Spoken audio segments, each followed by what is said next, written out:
एक तरफ भारत के पड़ोस में बांग्लादेश में जो हिंसा फैली हुई है उसका असर कहीं ना कहीं भारत पर भी पड़ता हुआ नजर ही आ रहा है। हालांकि भारतीय सेना और भारत सरकार पूरी तरह सजग है और बांग्लादेश के जो हिंसा है, बांग्लादेश के जो हालात हैं उन पर नजर बनाए हुए है। इसी के साथ दूसरी तरफ चीन जो सामने से तो भारत से हाथ मिला रहा है लेकिन पीठ पीछे अरुणाचल को अपना हिस्सा बताता है, अरुणाचल पर अपना दावा ठोकता है।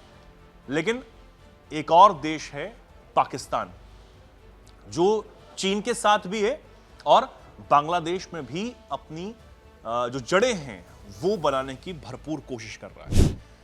एक तरफ बांग्लादेश में हमने आपको बताया था कि कैसे पाकिस्तानी आतंकियों के टेरर कैंप बन रहे हैं, दूसरी तरफ अब चीन के कहीं ना कहीं साथ आकर पाकिस्तान अरुणाचल प्रदेश पर भी अपनी गलत नजर बनाए हुए है।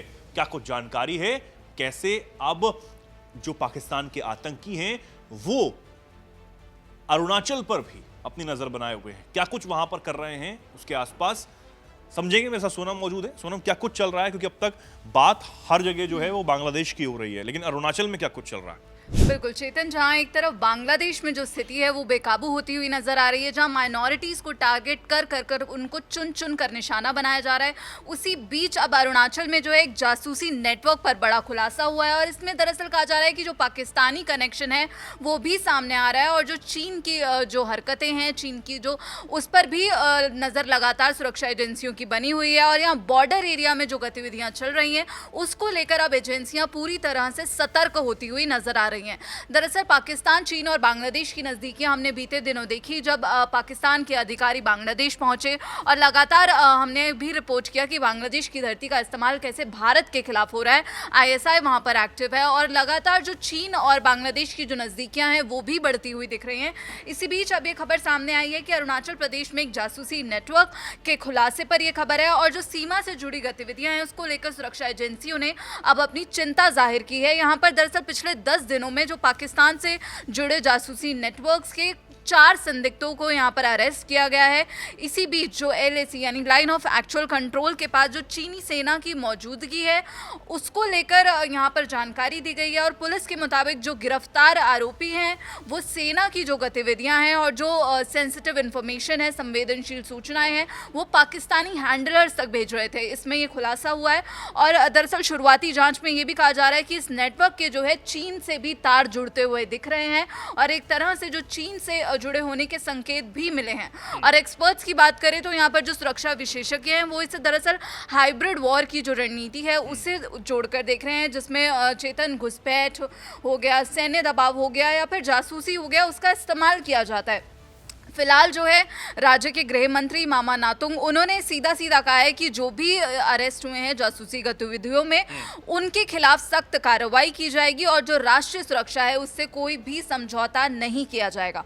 वहीं जो स्थानीय लोग हैं उनका ये दावा है कि जो सितंबर 2024 से जो है चीनी सेना ने अंजाव जिला के कापापू क्षेत्र में करीब 60 किलोमीटर अंदर तक यहाँ पर कैंप्स बनाए हैं और यहाँ पर जो स्थानीय लोग हैं वो यही कह रहे हैं कि जो हालात हैं वो 2022 जैसे हैं। और यहाँ पर चेतन, जो रिपोर्ट में कहा गया है कि जांच एजेंसियों के अनुसार आरोपी जो है वो टेलीग्राम और सोशल मीडिया के जो एनक्रिप्टेड प्लेटफॉर्म है उनके जरिए सीमा पार जो है सूचनाएं भेज रहे थे। डिलीट किए गए चैट्स मिले हैं, सबूत भी मिले हैं यहाँ पर और लगातार जो है रक्षा शिविरों की जो लोकेशन है वो शेयर की जा रही थी, वो जानकारियाँ साझा की जा रही थी और अब जो है समय रहते कार्रवाई कर इन्हें गिरफ्तार कर लिया गया है और एक बड़े नेटवर्क की यहाँ पर आशंका जताई जा रही है। पुलिस ने लगातार जो मोबाइल्स हैं आरोपियों के उनमें अल अक्सा नामक टेलीग्राम चैनल के जरिए जो सूचनाएं भेजी जा रही थी, जो सेंसिटिव इंफॉर्मेशन भेजी जा रही थी, उसके सबूत भी बरामद किए हैं और अब एजेंसियां अलर्ट हो गई हैं और इसके अलावा जो है जांच भी तेज कर दी गई है। जो सभी आरोपी हैं उन पर जो है आर्टिफिशियल सीक्रेट्स एक्ट और जो अन्य सख्त धाराएं हैं उनके खिलाफ केस दर्ज किया गया है। सुरक्षा एजेंसियां इसे राष्ट्रीय सुरक्षा के लिए एक बड़ा खतरा मान रही हैं। वहीं असम और अरुणाचल जो है वहां पर जो है काउंटर इंटेलिजेंस ऑपरेशन अब तेज कर दिए गए हैं। वहीं जो भारत, चीन, पाकिस्तान से जुड़े सुरक्षा हालात हैं उन पर लगातार एजेंसियों के द्वारा कड़ी नजर रखी जा रही है। वहीं कहा जा रहा है कि जो गिरफ्तार आरोपी हैं वो स्थानीय समुदायों से घुल मिलकर एक स्लीपर सेल तैयार करने की कोशिश कर रहे थे। कुछ बांग्लादेशी युवकों की भूमिका भी इसमें कही जा रही है कि हो सकती है। और यहाँ पर जो वेस्ट सियांग है उनके एसपी के मुताबिक ये मामला असम और अरुणाचल से जुड़े बड़े एक जासूसी यानी कि यहाँ पर मॉड्यूल का हिस्सा हो सकता है। और एजेंसियां इसे ऐसी रणनीति यहाँ पर मान रही हैं जिसमें पाकिस्तान प्रॉक्सी की भूमिका यहाँ पर निभा सकता है। और लगातार जो है यहाँ पर ये कहा जा रहा है कि एक बड़ा जो नेटवर्क है यहाँ पर चलाया जा रहा था उन लोगों के द्वारा जिन्हें यहाँ पर फिलहाल अरेस्ट किया गया है। वहीं कहा जा रहा है कि 11 दिसंबर को ईटानगर से दरअसल जम्मू कश्मीर के कुपवाड़ा जिले के नजीर अहमद मलिक और उसके साथ सबीर अहमद मिर को गिरफ्तार किया गया था। और दोनों ही जो है यहाँ पर कंबल बेचने का काम कर रहे थे, घूम रहे थे, लेकिन एनक्रिप्टेड टेलीग्राम चैनलों के जरिए ये पाकिस्तानी हैंडलर्स के संपर्क में थे। उन्हें अवैध घुसपैठ में मदद और साथ ही जो वेपन्स की तस्करी है उसके लिए कुरियर बनने के निर्देश मिले थे। और वहीं 13 दिसंबर की बात करें तो कश्मीर के 2 और अन्य युवकों को पकड़ा गया और इस जांच में नेटवर्क के जो है असम तक फैले होने के संकेत मिले हैं। फिलहाल इसमें लगातार कई जानकारियां सामने आ रही हैं, लेकिन प्रशासन की तरफ से ये साफ कर दिया गया है कि जो भी इसके पीछे है उसके खिलाफ सख्त कार्रवाई की जाएगी।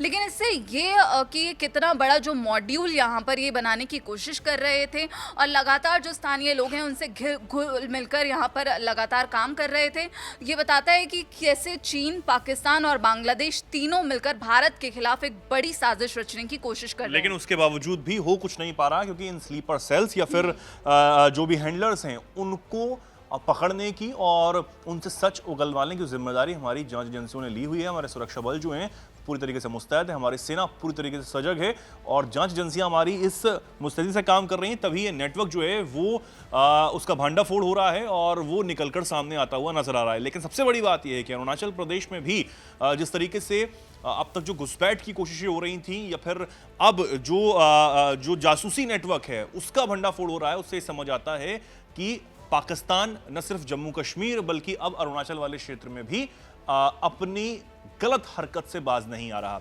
देखना होगा कि आने वाले समय में खैर भारत सरकार या फिर भारतीय सेना अब कौन सा कदम उठाती है और पाकिस्तान को सबक सिखाती है और पाकिस्तान के आतंकियों को, क्योंकि एक बार से शायद पाकिस्तानी आतंकी या फिर उसकी जो आका हैं पाकिस्तानी सेना, उनको अभी समझ नहीं आया है। देखना होगा क्या कदम उठाए जाते हैं।